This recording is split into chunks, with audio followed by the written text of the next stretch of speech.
and a big welcome back to the Wee Larder channel. Today I'm going to be making an absolutely delicious Christmas crumble recipe. If you make any of my Scottish recipes this Christmas, please make this one. It is so good, you won't be disappointed, and it is super easy to put together as well.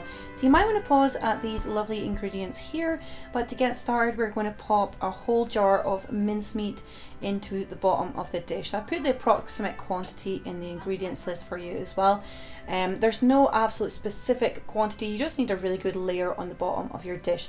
So I'm just popping all of the mincemeat in here and spreading it out. You can also use your own homemade mincemeat if you want to as well, but just to make this a super quick recipe, I have just used a jar.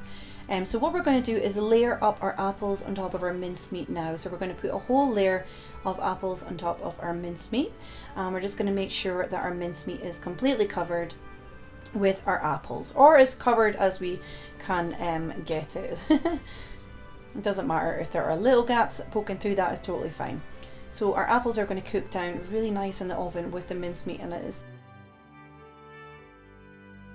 So we're going to rub our butter and our flour together now with our fingers. So we're just trying to create a breadcrumb type consistency. So if you just keep rubbing the butter into the flour like so, and you should get a breadcrumb type consistency forming in your bowl. So once you have something that looks like that, we're going to add in our brown sugar, and we're then going to add in our ground almonds, and we're going to add in all of our spices as well.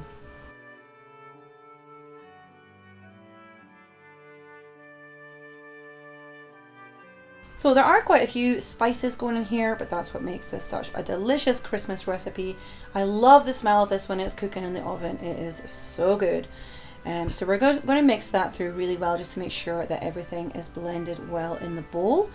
And we're then going to cover this over our apples as well. So if you just give it a good mix through until everything is well blended through.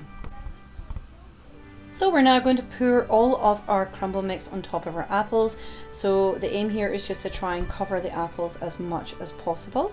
So if you just empty your whole bowl on top there, just make sure you get every last piece. And what we're going to do is just spread it out and press it down so that all the apples are completely covered. So this dish even smells delicious as you are making it as well, and it is really nice with custard, whipped cream. It's really lovely on its own as well, or you could also serve it up with some of the delicious Christmas treats that are available just now, like brandy butter or rum butter that you can get as well. And I actually saw maple butter the other day, and I bought some from Aldi's, and it was super delicious. So we're just going to add a scattering of chopped hazelnuts on the top there. You can also use sliced almonds as well. I just think it just gives a little bit of crunch to this dish. And we're going to bake that for 25 to 30 minutes. So you can see it has browned slightly on the top. It hasn't changed color too much. So you don't want to brown it completely. You're just basically baking the apples inside. So it should be nice and soft still on the top. And we're just going to scoop a layer out like so. I actually went in with the fish slice in the end. I promise I am going to upgrade my kitchen tools in the new year. I will do a kitchen haul and show you guys what I have upgraded to, because I really need to get a few things. And a serving spoon is something that seems to be missing in my my kitchen supplies, so I must upgrade and get a few things.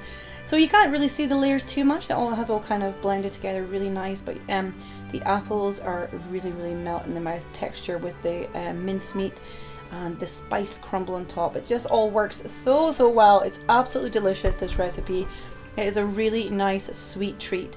So I'm just pouring in some fresh double cream out of one of my old school cream bottles there, and I am going to tuck in. I love serving this with cream because I just think it works really nice, but custard is also good, and as I was saying before, some of those fancy Christmas butters would work really well as well.